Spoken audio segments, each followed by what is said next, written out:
the Everything But Politics podcast. Away we go. Here we are for episode 86 of the Everything But Politics podcast with some stellar company. Joining us here today is Walker Ward, who you probably know as Walk Sauce 42. Walker is without question one of the funniest, most dedicated creators on social media right now.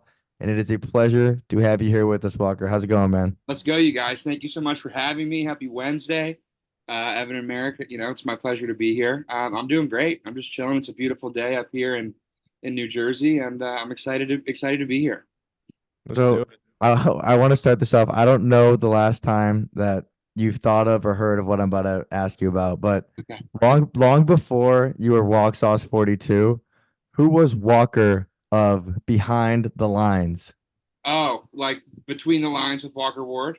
Yeah, Between the Lines, yes. Yeah. Between the Lines with Walker Ward.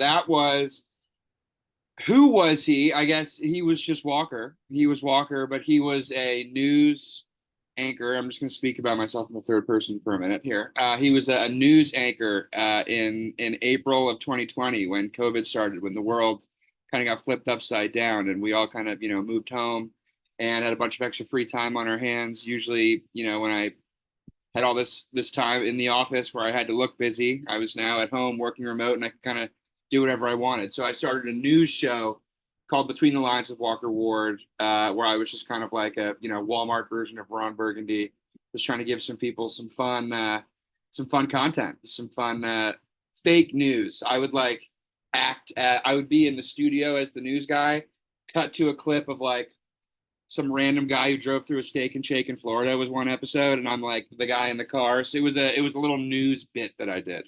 Yeah. Well, you've obviously always had the creativity and passion for creating content. I think this goes back like COVID era, 21, 20. When were you doing 20, this? 2020. March 2020 was when the content was when I really started to play around with content. March 2020. And you were still working full time at that point, at this point in your life? Yes, I was still working full time. I took a job in New York City in July of 2018 that I had all the way until last summer, basically July of 2023. And it was a kind of a classic Wall Street sell side job. I used to babysit for the old head of sales, not for him, but for his kids. And when I was in high school, and then I got a phone call one day. I was working at a winery, and he was like, "Yeah, Walker, we're hiring a junior on our sales desk in New York City." I was like, "Okay, this is an epic opportunity.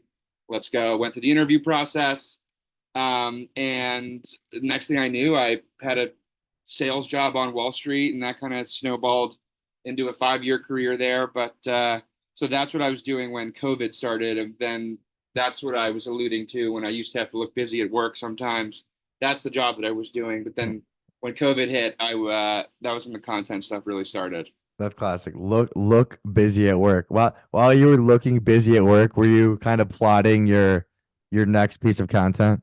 For sure. I mean, I'll say this. I am not the content that you see me doing today, whatever it is, whether it's Chad or like Palm Beach Dad or Get Ready With Me parodies or like David Goggins parodies or just me doing like a Walker story or whatever on my page. I'm the same person that I've always been from day one. Like my friends will tell you, they're like, "Oh yeah, Walker's just doing the same." I didn't used to like do Get Ready With Me parodies and that kind of thing. Like that changed. Those are so good. Those are so good. Thank you. But the personality and the psyche and everything that I'm sort of bringing to the table was always me. So like my coworker, I was like the culture guy in my office. That was like my main job. And I was always kind of like cracking jokes and doing fun stuff at the office. And really, when I left last summer, I was like, I want to, I'm 29, I'm not married, I don't have kids. The end goal is I want to be in film and television. I want to one day be, accepting an Oscar for best actor, best supporting actor, something like that. Be in movies, be in TV shows. And, even 10 years ago, 5 years ago, if you wanted to do that, really the main route was just bartend, wait tables, get an agent, and go on auditions. But now social media is so many different things. There's so many good things about it. There are also some bad things about it. But one of the beautiful things about social media is you can build out, a portfolio for yourself and really market yourself to the world and hopefully expedite that for at least for me, expedite my way towards getting on the set of a TV show or some movies or that kind of thing. I just gave you a lot, so sorry about that. But the original answer to your question was, I don't even remember the question, but it was the job 2018 to last summer and looking busy. I was always kind of scheming, but the content didn't really start until March of 2020. So prior to the content, when I was looking busy, it was just me being Walker, kind of class clown vibe, Gotcha. screwing with my boss, screwing with my coworkers, that kind of thing. And if this, dream or passion of yours goes back almost a decade, back when like Vine was popping off, were you creating those 6-second videos and into that whole scene? Yeah, no, I wasn't. I never had a Vine. I remember there was one girl who I went to college with who had Vine, and like one of her videos went like mega viral. She like fell into a pool and like doing some dance, and that was when I first heard about Vine. I was never on Vine. I didn't even have an Instagram until like the end of my sophomore year of college, which was I guess like the end of like 2014. I didn't even have an Instagram. So I don't know. I feel like I was a little bit delayed in the sort of come up with my social what am I trying to say? Like just my social platforms in general. I mean, obviously started off with an AIM back in the day. My AIM, Moonwalks 73, don't at me. Moonwalks 73 back in the day, AIM into iChat, the glory days, like staying up till 3 a.m., chatting with your boys. But Skyping. Skype, yeah. Skype. I was big on iChat. I did a little bit of Skype. But then when I got Instagram, so I got Instagram my summer going into my junior year of college. So it was 2014, and I was studying acting for film at the what was it called? The New York. Oh my God, New York Film Academy. I was taking like summer programs at the New York Film Academy studying acting for film. And I was like, I'm living in New York. There's so many cool, and because back then it was just pictures, you know what I mean? Like there weren't any reels or videos or that kind of thing. I was like, there's so many cool things. So if anybody on here is like super bored, I don't wish this upon anybody, but go deep into the bowels of my Instagram page. The first like 10 photos are just like pictures of like, Union Square and that kind of thing. And that was where it all started, baby. So Walker, it seems like you've known for quite a bit now that you've wanted to be involved in movies and TV. Mm-hmm. And have you ever had any auditions to maybe make that a reality yet? Yeah, that's a good question. I was gonna come up with a stupid funny answer, but I'll just give you the real answer. Um, I the first part of that question, I'll answer. I've always, even since I was little, I watched Max Keeble's Big Move. I don't know if you guys remember that movie. But Max Keeble's Big Move I watched when I was probably like 7 or 8, about like, this middle school this middle school kid like in school with his friends. I was like, wait, this is so fun. I would love to be like this kid. Like that was the movie I first watched where I was like, wait, I want to be like in a movie. And I like told my mom because there was a kid who I went to school with growing up. His name was Connor. What up, Connor? If this ever comes across your desk, bro, sorry, man. But Connor would leave school on Fridays, every Friday, and his parents would drive him into New York City, and he would go for auditions, and he did like child modeling commercials and that kind of thing. I remember he was in like I don't know if you remember like the kids next door, that like cartoon show with like the treehouse. He was in like a kids next door commercial, and I was like, okay, this is really cool. So I always had the idea of wanting to get into the sort of film, TV, showbiz world at a young age, but I didn't ever do anything about it. I like would tell my mom, but like nothing would come of it. And so it was always just an idea that I had. And as I kind of got older, and it wasn't like this was my dream. Like I played ice hockey growing up. I wanted to play hockey in college. So hockey was really big for me in high school. So like I had other stuff. I didn't even act. I mean, I was in one play in high school my senior year because I was like, I don't want to graduate without having been in one show. So like theater, performing, acting, content creating really wasn't on my radar until much later. I started doing plays in college and stuff. But to answer the final question, can you I went off on a tangent. One more time. What was the final? Oh, auditions. Have you been in any? Yeah. So I did get a couple recently. I've been connected with an agency in LA, and I've started to start doing some auditions like Nice. very recently. The closest thing that I've done, like I've done a little bit of extra work, like being an extra, like background. Mhm. I was an extra in the 5th season of The Marvelous Mrs. Maisel, which was like cool. That was like my first Nice. true real experience on a real film set, television set. So I've been on a couple auditions recently, and when I say on auditions, in today's world in Hollywood, it's all virtual. It's like this. It's like you send in audition tapes, and then if people like you, you'll send in another one. Then finally they'll call you out to read live in person with like doing screen tests with like other castmates and that kind of thing. But so I've sent a couple things in, nothing big, nothing crazy. It's not like, I'm the next Jon Snow or something in Game of Thrones, but we're working on it. One Yeah, day you at a never time. know. Right. Let me Yeah. rephrase it. I will be there. I just Yep. mean there's nothing in the pipe yet. Yeah. But we will So- be there. We're gonna get there, boys. Don't So worry. what's I like like your that. ideal character or like type of role you'd like to play? Yeah. Gotta be comedy, right? Well, that's a good question. I mean,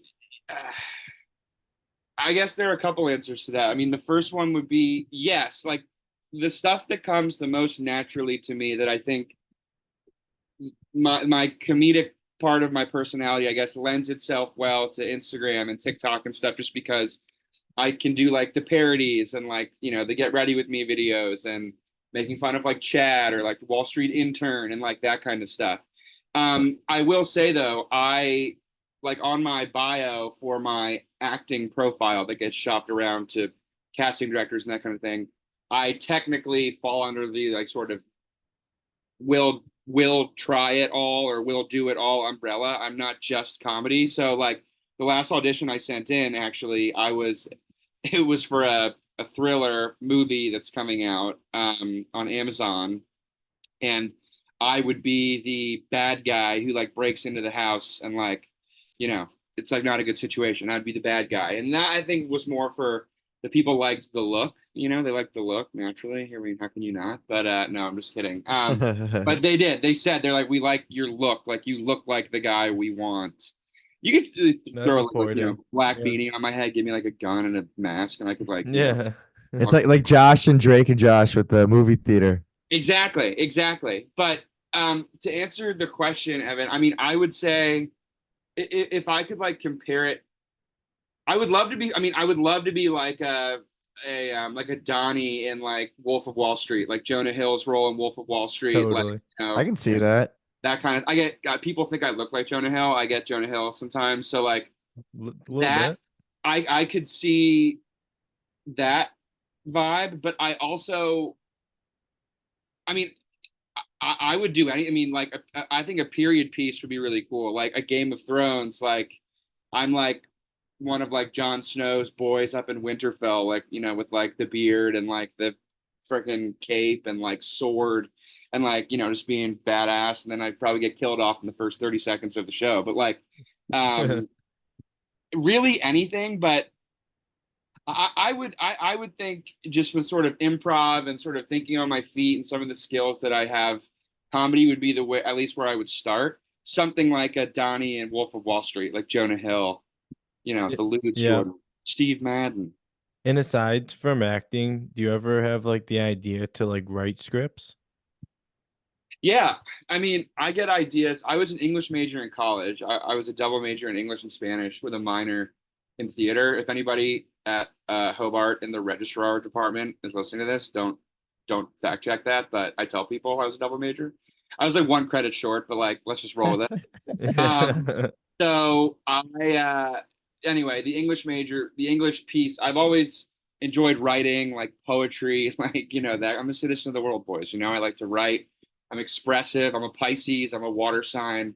I'm not big into horoscopes, but like I was in a Hamptons house one summer where like a bunch of the girls in it were like all over horoscopes, and they made me sign up for this app called Cosign where it like tells you all about like your fucking future. And it's like, can I curse on here? Is that okay? Of course. Okay, cool.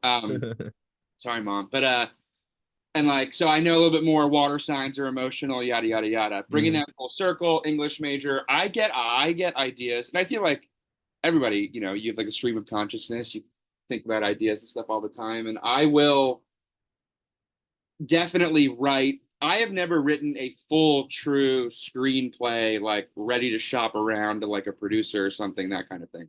I have a lot of ideas for potential TV shows or like that kind of thing that I think would be good, that I have written high level details for, characters for, that kind of thing. And they kind of live like in my notes app on my phone, or like, a couple things I've written more, and I have some Word documents. So like I'll write some stuff here and there as it comes to me, but I'm not like waking up every day like working towards writing a screenplay. But I will say, if anyone's listening to this who is interested in like the world of television and film and that kind of thing, definitely writing screenplays and having your own like IP when it comes to a production is so valuable, because, obviously there was like the strike and everything, but when you're just the actor, you have much less leverage. You tend to have a lot less equity in a production, just financially at the end of the day. So if you're ever thinking about writing and you're on the fence, just do it. Worst case scenario, you have it, and 10 years go by and an opportunity comes around, you can build off of it, and maybe it turns into something big. So definitely write if you have the urge to. And something you just recently mentioned was inspiration. I'm curious, living in New York, so many of your videos, are like mocking like the Palm Beach thing, Chad and Brad, Finance Bros. How much of your New York, I don't want to use the word upbringing, but your involvement in the city, being there, being around those types of people, you think has influenced your creations? Oh, it's influenced. It's played a massive role in the influence of a lot of my characters and that kind of thing. I mean, my first character that I did was last summer, the Wall Street intern, who's this kind of like dipshit, not quite nepo baby, but just like kind of clueless idiot, like 21-year-old kid working on Wall Street. It's the first time he's living away from home for the summer. He's like in a NYU dorm and like going to work, and thinks he's like Jordan Belfort or whatever, and hops on the LIRR, the Long Island Railroad, goes out to the Hamptons, and he's just like a total fucking menace, just like ordering chicken tenders and like hitting on every woman who with a pulse who's vertical within 5 feet of him. Like, and everyone who goes out to the Hamptons knows this guy. You've either been that guy, he's your friend, or you've been hit on him by him. So that was my first character that I knew, just the timing wise, because I started this last summer. It was summertime. A lot of people in the New York area were out in the Hamptons. I was like, okay, this is going to be a good guy to sort of good foundational character. But like New York, I think any city, but New York especially, is such a diverse place when it comes to the population. Like there are so many Palm Beach people in New York, and it's like, oh, they'll be there for half the year, then they fly down to their parents' place, in over the summer, or excuse me, over the winter, or I get a lot of inspiration when I'm at the gym. For those of you online or listening to this, I work out. It's whatever. I was a cut Division III walk-on ice hockey player, so I'm not single, unfortunately. There you go. But anyway, I do, contrary to popular belief, have a gym membership, and I go to the gym. The gym I go to, shout out Equinox. I go to Equinox in West Village, and there are just like so many characters there, and there's no hate. I'm not hating on anybody there, but there's so many guys who it's just like the level of like vanity is just like crazy. I mean, people are walking around on business calls, like, and I'm genuinely convinced half the time these guys aren't even on actual phone calls. It's like realtors talking about listings, just like people in the area can hear about them, like, driving up some buzz. So anyway, to answer your question, Merrick, I I get a ton of inspiration from people in New York, even just seeing people walk by. I remember I did these like breakfast orders around New York, this collection of videos where like I would be a different character from a different borough or a different neighborhood. And like that all started because one morning I was in a bodega underneath my girlfriend's apartment. I have a girlfriend, so apartment. And this guy walks in and he's like, yo, like, let me get what did he get? He was like, let me get a roll. He got like 2 rolls toasted with butter. And I was like, for breakfast. And I was like, that's not that weird, but it's also weird enough for me to notice. And so that was when I was like, okay. And he had a pretty thick, like old school, like New York, like Bronx accent. And I was like, okay, there's something here. So that was sort of the birth of the impetus for these breakfast orders around New York videos, which helped me gain, some traction, a good chunk of followers, and I started some good relationships with some big New York accounts. So yeah, dude, all the time, like everywhere, inspiration all over the place. And something that I really enjoy is that you're very like with the times. Like you posted the Masters around the Masters time with Yeah. the Palm Beach shit, which was hilarious. The skiing videos, Yeah. Kentucky Derby's coming up here. I'm sure we'll get something for that. Oh yeah. But For sure. I mean that's got to be like you got to be conscious about your timing, like extremely. For sure. 100%. It's all, there's a reason for everything I do, bro. Very intentional. But yes, I'm half kidding, half serious. Sorry, my light is like falling apart over me. We're doing this live, folks. Yeah. This isn't We're scripted. going. Okay, this is real life here. But no, to answer your question, so you're basically asking about being intentional about timing with like current events and stuff going on. Do I like play into that But like, intentionally? it's one thing to like be intentional about it, but are you like checking calendars? How do you like or how are you so aware of what's taking place? Yeah, I mean, yes, I'll check.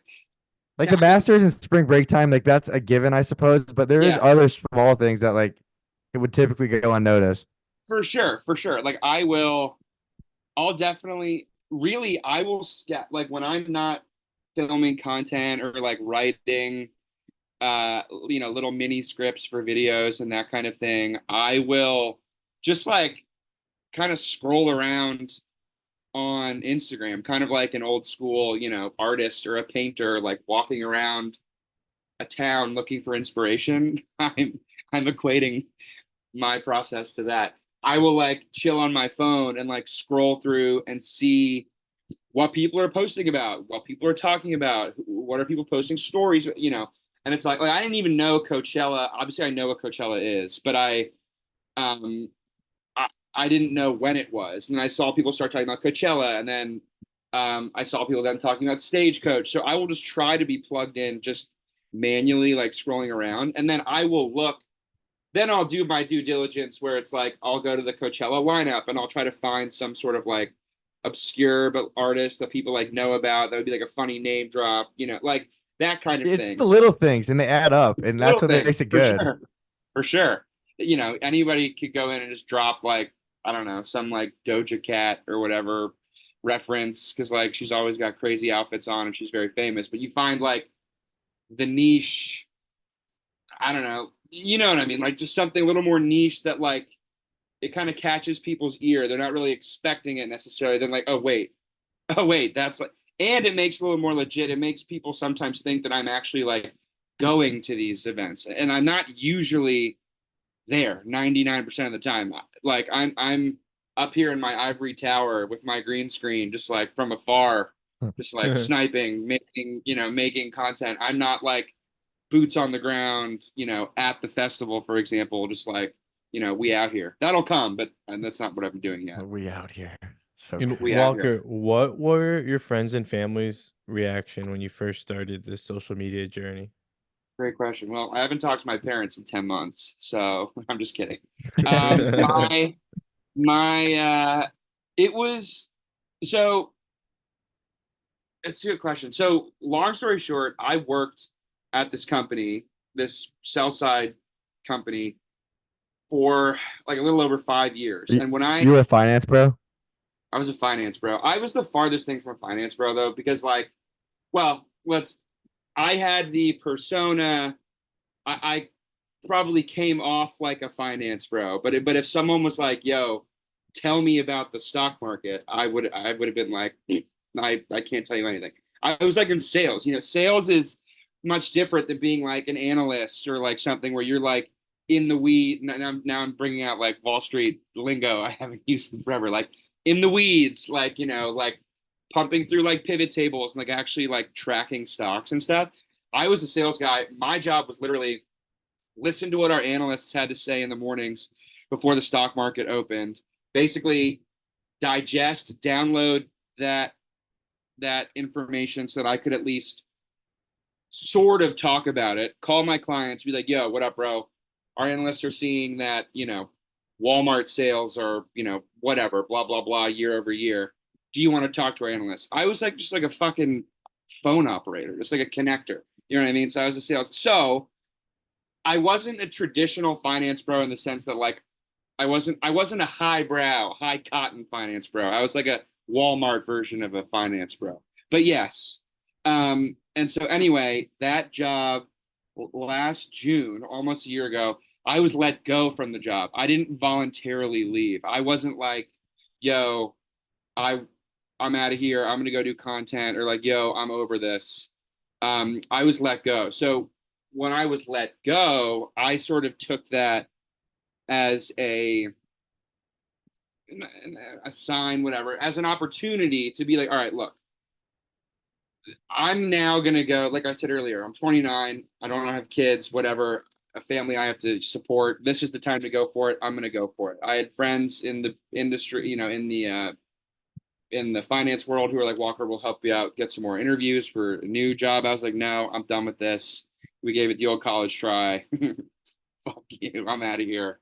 Let's go make some content." So, because I was like, "Screw it, let's do it." So that original conversation with my parents, I have to say, are very supportive of me. They've always been very supportive of me, and I'm very fortunate that that is the case.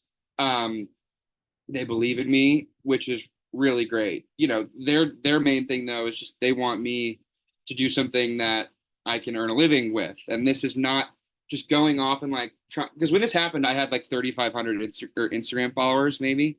So like I didn't have like a big following, and so they were just concerned that like they see me like making videos and stuff about these Wall Street intern clips and stuff like that. And they're like, "Okay, this is funny, but like, how is this going to translate into like a career?" I'm like, "Mom, Dad, gotta trust the fucking process, all right? Trust your boy over here. Let me cook. Let me cook."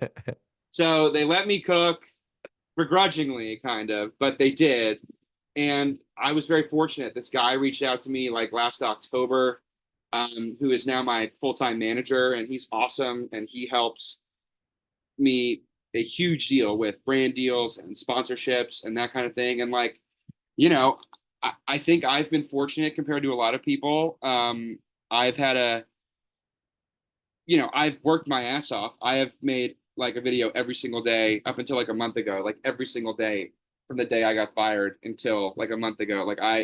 It's a grind. Like it really is. And it's tiring. And sometimes you get caught up with engagement and like likes and views. And like, even though that's not really important, sometimes it's just human nature. You want to see if people are liking your content or not. So it's hard to ignore. And it's emotionally and mentally draining. But again, sorry for going a little bit off topic, but bringing it full circle, I'm very fortunate to have a family that is very supportive of me. They believe in me. I basically, we all sat down. I sat down with my parents and I kind of gave them the pitch. And I remember my mom was like, so what does this mean? Like, what does this mean when you're like 50 and you like have like, potentially like a wife and kids? Like, are you just like in your room, like with your phone propped on your window, just like recording videos? Like what? I'm like, honestly, Mom, I don't know. I don't think so. Ideally, this will grow into like a brand where it's not just me making a video every day, and it grows into, me getting onto, some film and TV projects, and, merch and all kinds of stuff. But they were supportive. My siblings were very supportive, and my friends.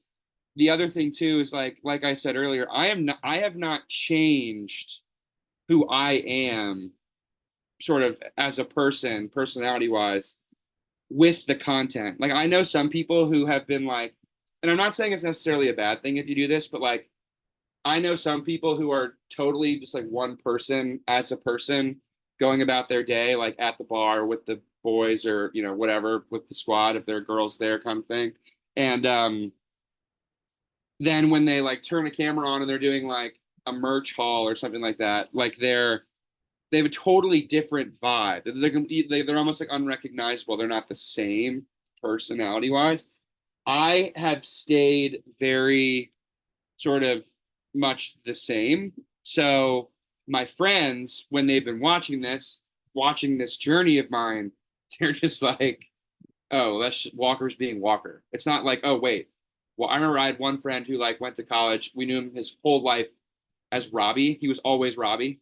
And he comes back from freshman year of college. He goes, and we see him at like the pool one day, and we're like, Robbie, what's up? He goes, no, it's Rob. We were like, oh, okay. Is it now? Is it now? Exactly. Okay. Well, fuck you. No, it's not. It's Robbie. Yeah. So anyway, my point is, I'm the same both ways. So my friends, they didn't really react crazily, because like they're just like, Walker's just being the crazy kind of dipshit that he's always been.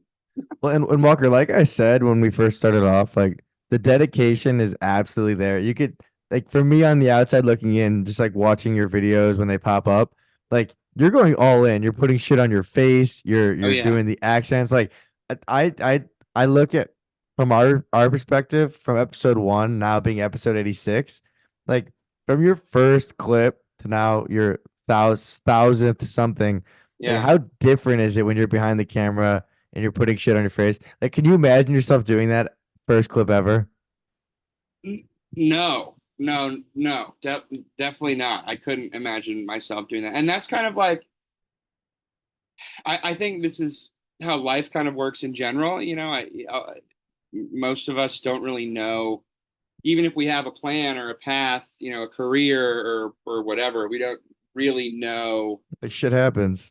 Exactly what life's going to throw at you, what's going to happen each day, so you just kind of stay the course and show up every day and keep going through the motions and working towards what you want to work towards. So like, my goal basically when I started doing this last summer was, just show up every day, record a video.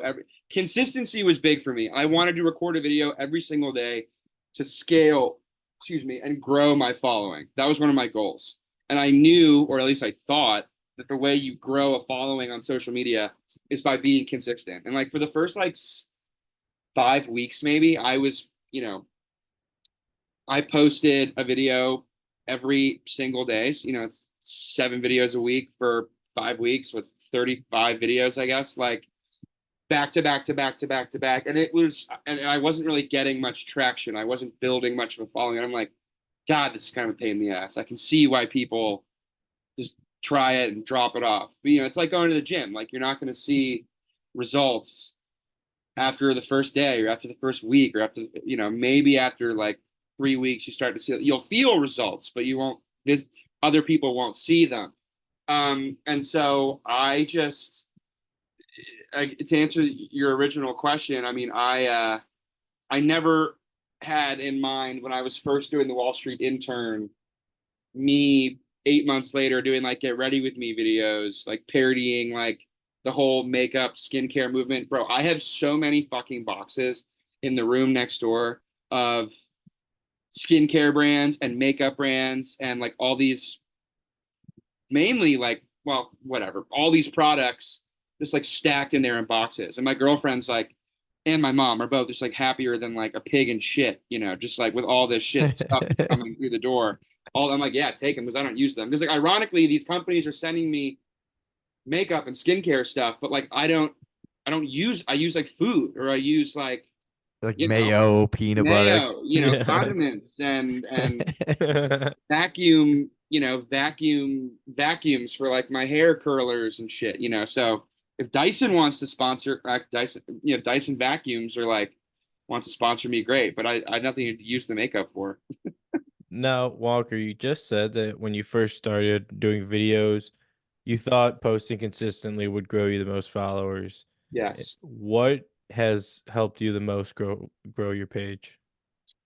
Um, I would say the consistency. I would say a couple things. Being consistent has been foundationally the best thing that I've done.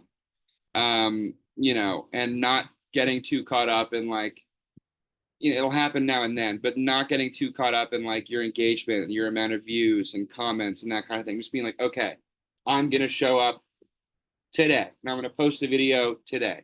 And again, that doesn't mean I'm not gonna post something that I don't think is worth going live just to post a video. So Mhm. like, you know, if I think a video is really shitty, you know, that reflects poorly on my brand and myself. I'm not going to post it.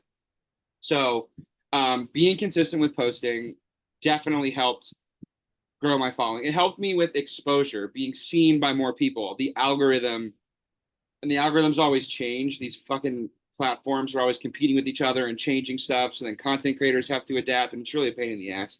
But like, well, that's a different story. But it's being consistent, posting every day, getting more exposure with the algorithms. That was really big. And then, you know, kind of like we were talking about earlier, with like being relevant, The um, trends. trends Yep. and tapping into current trends and current things that are going on. That's obviously huge too, because the algorithms push, you know, what's hot, what's happening. So if I sort of learned that, like, and again, I'm very early into this. I haven't even been doing it for a year, you know, like, Yeah. so take this with a grain of salt. We're figuring it out day by day, but you just got to fucking do it. You know, people are always think, and I was guilty of this too. It took me getting laid off to actually go for something I really wanted to do. I didn't have the cojones, for lack of a better term, to just be like, yo, walk into my boss's office, F you, I'm out, I'm doing this. It took me getting laid off to being able to realize the opportunity of doing it. But long story short, Evan, the key with the posting, um, tapping into current trends, and like my stuff, obviously I have a fair amount of sketch comedy where I'm like Mhm. pretending to be different characters. So like some people like the characters just naturally. Like some people like my like old country club guy, like the emergency board meeting guy, like, you know, and they just think that's funny. But then if I take that character and then tie it into something that's current, like the Kentucky Derby, that's when a lot more growth and exposure comes, because you know the algorithm's picking up these keywords like Kentucky Derby, where it wouldn't usually pick up just old man country club. It's going to get Kentucky Derby and push it way more. So I don't know if that answers your question, but No, those absolutely. probably Now, are you also someone who like posts at the same time every day? um I've gone through phases. Like Yeah. I remember when I was like the first few months, I would get kind of like stressed out sometimes, because I'd be like, shit, like I have this video I think is really funny. I think people are gonna really like this, but like, do I post it at 9 a.m.? Like, is 9 a.m. Like people are commuting? Maybe they'll be able to. That's a good time because like people are commuting or they just got to work. Mm-hmm. Some people are just waking up, and that'll be great. Or like, no, like it's a really shitty time. Should I post it at night? And then like I would get sort of psych myself out, because then I'd be like, I don't know what social media and like Instagram and TikTok and YouTube's a little different, but like these platforms, it's kind of crazy. It's a crazy time because like we all have access to these platforms and we can do so much with them, but like, you know, it hasn't, this is going to take me a second to try to articulate, but like basically it's a new thing. I feel like, you know, in like 20 years, there's going to be much more, you know, science around it, and everyone's going to know a lot more, and everyone's going to know, okay, you post at 9:33 Pacific every Monday, because like that's just what we're, right now it's a little bit more like uncharted waters, kind of Lewis and Clark vibes, Manifest Destiny. Like we're figuring shit out. So I think, fucking A, I forgot your question. What was it? It was just if the posting at a specific time is something you do. Yes, yeah, thank you. I know I'm taking these Okay. questions like for a mile. We're Sorry. expanding on them. It's good. But so it is something, like I said, I guess I go through phases. I try to post at like on weekdays at like 9 a.m. I like the sort of 9 a.m. Eastern weekday post. I think people are either on the subway or on a train or on a bus, whatever, commuting, kind of poking around their phone. They're either at the office maybe or they're working from home. They have a little bit of time. Like I like that kind of start of the day post. Yeah, I like a Sunday night post. We love a Sunday evening. People are kind of winding down from the weekend, chilling, maybe watching football. If it's that time of the year, watching a movie, maybe getting yelled at by your girlfriend, whatever you're doing, kind of chilling on the couch. That's a good time to scroll. So I like Sunday evening posts and I like weekday morning posts. Probably my favorite post is like a Friday 9 to 10 a.m. People are buzzing, the energy's good. It's like walking by people on the sidewalk. Like people's energy manifests itself the same way it does in the world on social media, kind of. Like I'll notice walking in New York, you walk by people on Monday mornings, no one's looking around, no one's wandering. People are fucking head down, going to the office, going to the subway, just tunnel vision. You look at people walking around on a Friday and people are kind of like, all right, like it's Friday, like we're feeling good. Like, oh, I might catch a glimpse of someone I know. Hey, like, what's up, Bill? How you doing, bro? Like, be a little cheerier. And like the same thing is true with Instagram and TikTok engagement. People are way more social. I mean, people are like on the app on a Friday, like, fuck it, we're feeling good. Let's throw out an extra comment. So anyway, I like the Friday kind of mid-morning post. That's a fun time. Well, I've thought the same exact way. So when we not first, but over the last year, really, when we would release every Monday morning is when we release new episodes. Yeah. I felt you got to post super early before everyone's up. So when they wake up and scroll on Instagram, it's the first thing they see. And then they'll listen to it on their way to work and they could check it off for their week and get their week started right. But I noticed like those posts do way less engagement than a post you make at 10, 11 a.m. even. Sure. And I find that as long as you post consistently about in our case, the given podcast, yeah, the consistency means so much more than the timing of the post. 100%. Like, and that's the other thing. Like, yeah, I think timing, sure, it's important to a certain extent, but like, I mean, the quality of your content, what you're doing, what the video is astronomically more important than what time you throw it out on the internet. Like we get all psyched out. It's, kind of like in sports, like in today's world, like, there's so many things you can do to like warm up and like stretch out the hammies and foam roll and like electric shock therapy and like, like mint gel and like just work it out. The Instagram biohacker starter pack. Exactly. Yeah, exactly. There's so many different things you can do. It's like, back in the day, you just, little dynamic warm up in your tracksuit, drink a fucking beer and hit the court. You know what I mean? Like, in the same thing with today, like with social media, there's so much more information that's accessible and people care and they want to learn and they want to be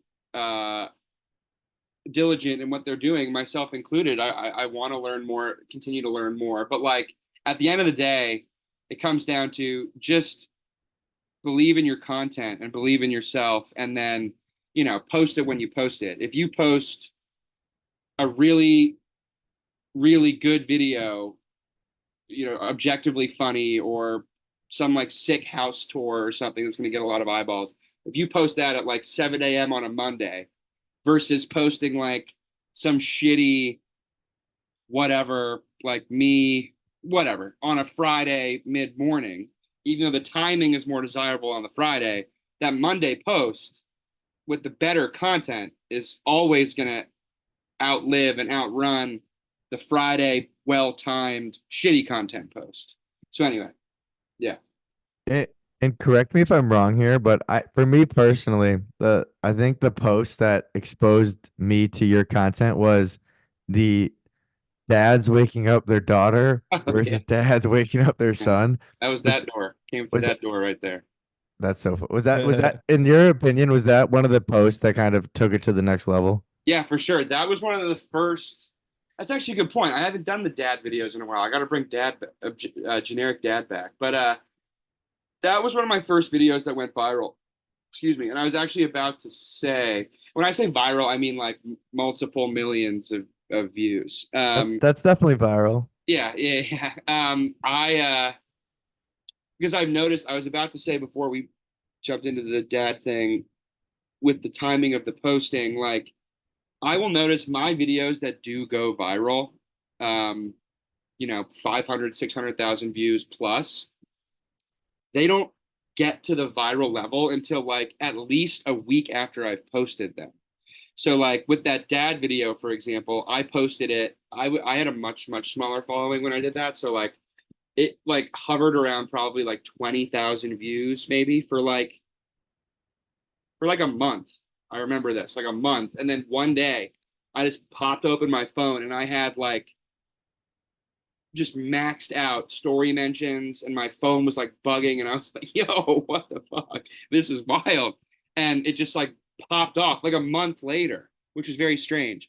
But yes, that was the first video of mine, I think, that went like truly viral.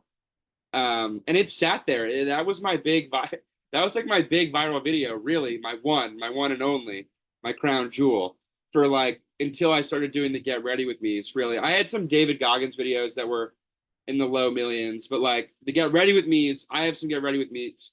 That's when we're in like the sort of 13, 14, 15 million view range on TikTok. And then the Get Ready With Me in the Car one has like 13 or 14 million views on Instagram. And that's like next level. I mean, that's like, I was like, what the hell? I would love to see David Goggins' reaction to watching some of those videos. Dude, I know. Well, Goggins watching Goggins or Goggins watching the Get Ready With Me's?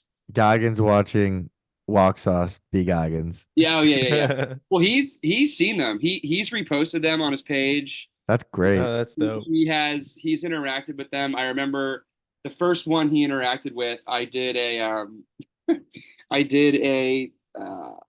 like literally no one David Goggins on Christmas Eve, I think it was, and I was like running down our road out here in New Jersey, with like a little Christmas beanie on, and my brother drives the car and then like films, just kind of like this, if that makes sense. Phone wheel, and I'm out here just like sucking wind down the road. And it was so fucking cold, like you cut, my nips could like cut diamonds. I mean, it was like brutal, but it was worth it. We did the video and I posted it that night. That's what happened. I posted it that night, Christmas Eve. And this dude who I went to college with, who like I had maybe exchanged 3 words with, like he was a nice guy, but like we just weren't like homies. But he like DM'd me and he was like, yo, this is sick. And I looked at the message and it was just like a picture of my video. And I was like, oh, like thanks, bro. Like, hope you're doing well. Merry Christmas. But I didn't realize that he sent me the video from David Goggins' page. Like he saw it on David Goggins' page, not mine. So then, because then I did like a double take, I was like, wait, oh shit. David Goggins has posted me. This is fucking dope. So that was like the first time, I think that was the first time someone with a true following, he has, at that point, he had like 10 million followers, like reposted me. And that, I mean, I got a lot of followers from that. I probably got like 10 or 15,000 followers over the course of the next like few days from that. So that was big. And like Christmas Eve, everyone's on their fucking phone. That dude, holidays are a cheat code. I mean, it's the best. Yeah. Like really the sort of fall and winter, like Thanksgiving, I would say Thanksgiving and Christmas, honestly. Like Thanksgiving, Black Friday, like that time, Yep. Christmas Eve, Christmas time, those are just like primo, like let's fucking go. If you're a content creator and you're not, I mean, that's your Super Bowl. That's your All-Star game and your Super Bowl. If you're not prepped for that, you're just doing yourself a disservice. You don't have what it takes. Get the fuck out of the kitchen, bro. Now, Walker, you are a funny ass dude. So have you ever done stand-up comedy? And if not, would you do stand-up? Yeah, I did stand up once last like end of summer when I hadn't really built out a following yet on Instagram or social media in general, and I was like trying to do different things. So I did one stand-up comedy night, and it was fun. It's a very different vibe than the content. The content you're just kind of, you can hide behind a phone, you can just bang a couple one-liners, chop them Yep. together, throw them into the universe, and move on, to your next project. Stand-up comedy, it's kind of like the difference between film and live theater. Like you're there, you're on the stage. There's no, you're, as Bill O'Reilly said, fuck it, we'll do it live. And it's something I've thought about. I have ideas about it, and I'm interested in getting involved in it, but I don't do it actively right now. I will do, like, people will hire me to do like guest appearances, like at like I've been hired to go to like country clubs and like birthday party, like adult birthday parties and shit like that. One woman invited me to her 50th birthday in Mexico for a week. I was like, yo, but like they want me to be like, that's different, but like they want me to be like in character. So like I'll pull up to some club in like Fairfield County, Connecticut, like in my vest, like as Chad or whatever, or as Wall Street intern. So like that's kind of like stand-up comedy, but I'd like to get involved in stand-up comedy. And again, it's the kind of thing where, like what I did with this, you can sit around and try to perfect your skills and like get comfortable with it as long as you want, but you're never going to learn and you're never going to actually improve and progress unless you just fucking do it. So with stand-up, it's not like at the forefront of my list, but once I get around to it, I'm not going to like sit around and be like, okay, I need to work on my skills before I get on stage. Just like fucking put me up there, give me a mic, let me fail, let me figure out what works, what doesn't work, what I can say, what I can't say, and we'll go from there. Well, and at this point in time, there's got to be so much value in you creating this short form content, because it is like it's like whether it be 30 seconds or a minute, it's not a whole stand up set. And most of these stand up sets you can't record now anyway, so no one will be exposed to your work. Yeah. Stand up comedy. I mean, I think one of the great things about stand up comedy as the performer is, I mean, that's what you're doing. You're entertaining, you're performing, you get that interaction, that sort of adrenaline rush of being on a stage in front of an audience. I love that. Like if I could do anything, I would love to be a like a singer, like the lead singer of like a, not if I could do anything, but the point is the feeling of like being at like MetLife's, like, fucking Taylor Swift or something, like MetLife Stadium, singing in front of 60, 70,000 people, like a song you wrote, like that rush, that feeling. I can't relate to it because I've never done it, but I have done stuff on much, much astronomically smaller scales, like been in like the college play or like that kind of thing. And it's, at least for me personally, such a great feeling. You get nervous, it's scary, but it's also incredibly rewarding and, just makes you feel alive. So that part of stand-up comedy, that's a void, I guess. That's a piece of what I'm doing today that isn't really filled. Like the closest thing I get to that right now is I'll like host parties in New York. Like on Saturday, for example, I'm hosting a big Kentucky Derby party in New York City, and like it's open to the public. You have to RSVP to be on a guest list. So like I'll have a bunch of fans like come through and I'll get to meet them and say hi and take pictures. Like I love interacting with people and getting to know them and that kind of thing. That's like the closest thing to the live performance that I have going on for me right now. But I would love to get involved in stand-up comedy, especially just for that live performance aspect. And being in New York, I mean, I Yeah. don't can't be in a better spot. Totally. 100%. Yeah, I'd love to see that. Well, we love your content via social media. Hopefully, seeing some stand up here and potentially even some acting. Walker, where can our people find you on all platforms? Folks, if you're still with me, thank you for being here. You can find me at WalkSauce42 underscore. There is an underscore there. It's kind of a joke. I always say don't forget the underscore. But some tool back in the day had a WalkSauce42, and so I couldn't take it, so I needed the underscore. The 42 was my hockey number during the glory days. So WalkSauce42, Instagram and TikTok. Bang my line. Let's go. Here, last thing. Here we are, May 2024. What's the game plan for this summer for Walk Sauce? Game plan for this summer is we have a very big season 2 for the Wall Street Intern coming. There's some stuff I'm not at liberty to disclose yet, but we're going to be having some bigger, I'll say some Wall Street Intern production on a much larger scale. So that's going to be very exciting. We're going to be out east doing a lot of content there. We've got a lot. So I guess to answer the question, some bigger production for Wall Street Intern, the continuation of some of my current characters. Palm Beach Chad is moving to Nantucket for the summer to be with the fam. So there's going to be a lot of Nantucket Dad, Nantucket Chad content. And then we're going to have some new characters coming as well, which is exciting. No, I can't fucking wait. Like I said, I love everything you put out. You are absolutely great. So thank you guys. Excited to see more of it, man. Thanks for coming on our show. Look forward to keeping in touch and seeing what you got going on. Hell yeah. Thank you, boys. Thank everybody for listening. Happy hump day. Keep doing your thing. Thank you, Walker. We will have you on again once you receive that Oscar. Let's go. I'm going to bring it with me. All right, boys. Thanks, guys. Walker, thank you. Later.